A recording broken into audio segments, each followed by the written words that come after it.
Bonjour et bienvenue dans ce nouvel épisode de J'améliore mon anglais. Je suis Séverine et je vous propose ce podcast en complément du blog langonaute.com et de la chaîne Langonaute aussi. Aujourd'hui, on part sur un sujet qu'on a déjà abordé. C'était en Californie, maintenant c'est au Canada, le sujet du mariage homosexuel. On passe tout de suite à l'article du jour.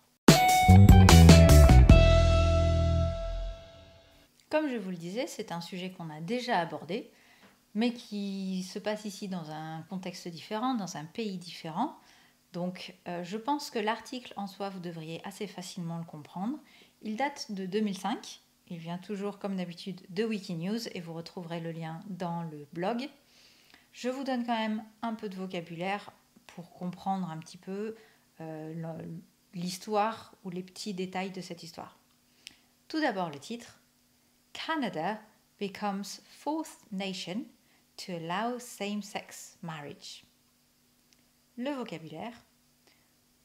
With a stroke of a pen. D'un coup de stylo. A stroke of a pen. A bill. Une déclaration. To grant. Accorder. Voilà, c'est tout. Juste ces petits mots de vocabulaire. On passe à la lecture de l'article. Canada becomes fourth nation to allow same-sex marriage. With the stroke of the pen, Canadian Supreme Court Chief Justice Beverly McLachlin signed into law Canada's controversial C-38 bill, which legalized same-sex marriage in the country. In doing so, Canada became the fourth nation in the world to grant full legal marriage rights to same-sex couples. The signature came one day after Canada's Senate voted to adopt the bill on Tuesday. The Parliament's lower house voted to pass C-38 earlier this year. The law makes national same-sex marriage rights that are already legalized in 8 of the country's 10 provinces.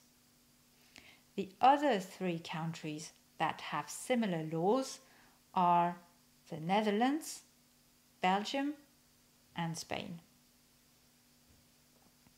Voilà donc pour cet article, assez simple en soi, le sujet on l'a déjà abordé. Mais effectivement, c'est bien de développer son vocabulaire là-dedans. Ça peut être un sujet de conversation, probablement plus que l'épisode où on traitait des canards dans le Dakota. Donc, je pense que ça vaut vraiment le coup de s'intéresser à ce genre de sujet.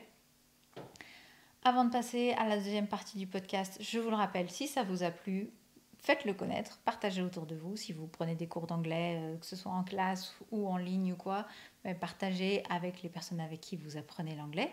Ça pourrait les intéresser. Et je continue donc sur la deuxième partie, le vocabulaire, une lecture plus rapide de l'article et une petite question pour vous. Enfin, celle-ci, elle est quand même assez longue. Le vocabulaire. With a stroke of the pen. D'un coup de stylo. A bill. Une déclaration. To grant. Accorder. Canada becomes fourth nation to allow same-sex marriage.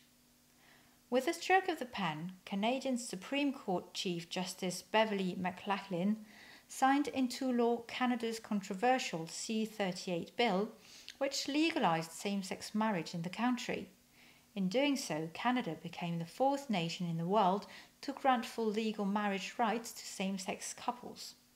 The signature came one day after Canada's Senate voted to adopt the bill on Tuesday. The Parliament's lower house voted to pass C-38 earlier this year. The law makes national same-sex marriage rights that are already legalized in 8 of the country's 10 provinces. The other 3 countries that have similar laws are the Netherlands, Belgium and Spain. Now here is my question to you. The law was already in place in 8 of the 10 provinces. What do you think of provinces or states having different laws within the same country?